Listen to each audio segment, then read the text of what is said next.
င်္ဂလာပါ Piece of List တရားပါရှင်ဒီတစ်ခေါက်တော့ဒါကလောက်ရလဲလွယ်ကူပြီးတော့ရတာရှိရဲ့ဂျပန်ဂျာဆန်စီချက်လေးလှုပ်ရှားထားပါတယ်စိတ်ဝင်စားရင်ကြည့်ပေးပါအောင်ရှင်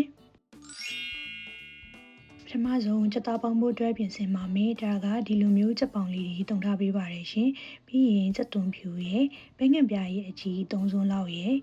နောက်ပြီးတော့ခရုစီ2စွန်းလောက်ရဲ့ထည့်ပါတယ်နောက်ပြီးရတာအတွက်စားနှင်းငယ်ငရုတ်ကောင်းနှင်းငယ်ရဲ့အနှံ့အတွက်ကိုတော့ငါမျိုးဆက်မဆလာလေးထည့်ပေးပါတယ်ရှင်ပြီးရင်တေချာလေးနှံ့ဆက်အောင်နေပေးလိုက်ပါတယ်ပြီးတော့မိနစ်30လောက်ရတာဝင်အောင်နှက်ထားပေးပါမယ်နော်ဒါကကြာဆန်ကိုတော့ဒီကြာဆန်လေးတုံထားပါတယ်ရှင်ဒါကကြာဆန်ကြော်ရီကြာဆန်တုတ်တီအတွက်လေးအဆင်ပြေပါတယ်ပြီးရင်တော့ရေကျူးစိန်ထားပေးပါတယ်နော်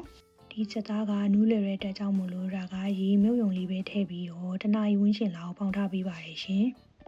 ပြီးရင်တော့တခြားလိုအပ်တာတွေပြင်ဆင်ထားပါတယ်စီချက်ချက်ဖို့အတွက်ချက်သွန်ဖြူကြိတ်ထားပေးပါတယ်ရှင်စီချက်ထဲမှာထည့်ဖို့မုန်ငင်းစိမ်းလေးတွေလည်းပြင်ဆင်ထားပေးပါတယ်ကြာဆန်စီချက်လေးနဲ့တွဲစားဖို့အချင်းလေးလည်းလုပ်ပါမယ်တခွားတီးရဲ့ခေါ်ပြီးရဲ့ပြီးတော့ငရုတ်တီးစိမ်းလေးရဲ့တမယာရီကိုမများလေးထည့်ပြီးတော့ရတာအတွက်ကိုတော့စားနေငယ်ပဲထည့်ပါတယ်ပြီးရင်တော့တိချာလေးနေထားပေးလိုက်ပါမယ်ကြာဆန်စီချက်တွေစီချက်လေးချက်ထားပါမယ်ရှင်စီခမန်းများသုံးပါတယ်ဒီနေရာမှာချက်အရေခွန်ရဲ့စီကိုထုတ်ပြီးတော့သုံးလဲရပါတယ်ရှင်ပြီးရင်တော့ချက်သွန်ဖြူလေးတွေကိုထည့်ကြော်ပေးပါမယ်မီးအေးလေးနဲ့ပဲရွှေဝါရောင်တန်းပြီးတော့မွေးကျွတ်လာတဲ့အထိကြော်ပေးရပါမယ်ရှင်ဒီလိုဆိုရင်တော့မီးပိတ်ပြီးတော့ဒါကအဆက်မပြတ်လေးမွေးပေးပါတယ်ဒီနေထားလေးရောက်ပြီဆိုရင်တော့ရပါပြီနော်ဒါတို့ရဲ့ချက်သားပေါင်းလေးရလည်းရပြီဆိုတော့ဒါကချက်ပေါင်းလေးတွေကိုပကံတစ်လုံးထဲမှာတီးတန့်ဖယ်ထားပေးပါတယ်ပြီးရင်ချက်ပေါင်း3ပေါင်လောက်ကိုလည်းအသားတီးတန့်ဖယ်ထုတ်ပြီးတော့သူ့ရဲ့ချက်ပေါင်းရည်လေးနဲ့ဒါကတပတ်ကန်ခွဲထားပြီးပါတယ်ဒီချက်ပေါင်းရည်လေးကိုစီချက်ထဲမှာထည့်ပြီးတော့နေချင်တာမလို့ပါဒါကတော့ကြာဆန်စီချက်လုပ်ဖို့အတွက်ပြင်ဆင်ထားတာလေးတွေပါချက်ပေါင်းလေးရဲ့ချက်သားတီးတန့်နဲ့ချက်ပေါင်းရည်ခွဲထားတာလေးရဲ့အနံ့အတွက်ငရုတ်ကောင်းရဲ့ပြီးတော့ချက်သွန်မိတ်ရဲ့စီချက်ချက်ထားတာလေးရဲ့ရတာအတွက်ကိုတော့ပိန်းငံပြားရဲ့အကြီးရဲ့ပြီးတော့တွဲစားဖို့အချင်းလေးရဲ့ပါရှင်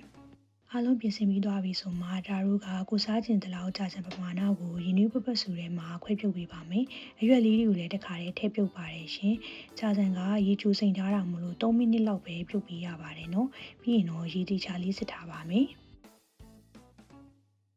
ဒါဆိုရင်ကြာဆန်စီချက်စပြင်လို့ရပါပြီရှင်။ဒါတို့ပြင်ဆင်ထားတာလေးတွေကိုနည်းနည်းချင်းစီအကုန်လုံးထည့်လိုက်ပါတယ်။အရသာကိုတော့ကိုစိတ်ကြိုက်ထည့်လို့ရပါတယ်ရှင်။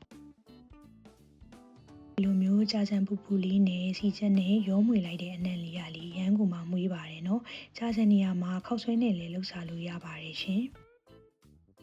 တေချာလေးနေပြီးရင်တော့ချက်သွန်မိတ်လေးဖြူပေးတယ်ပြီးရင်ဒါတို့ကချက်ပေါင်းလေးကိုပွားတင်လိုက်တယ်ပေါ့နော်စားကျင်စရာလေးဖြစ်သွားအောင်လို့ပါ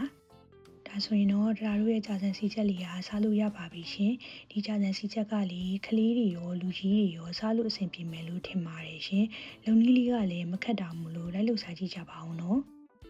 အဲဆိုရင်ဒီနေ့ vlog လေးကတော့ဒီလောက်ပါပဲနောက် vlog တွေမှာပြန်တွေ့ပါမယ်နော်တတား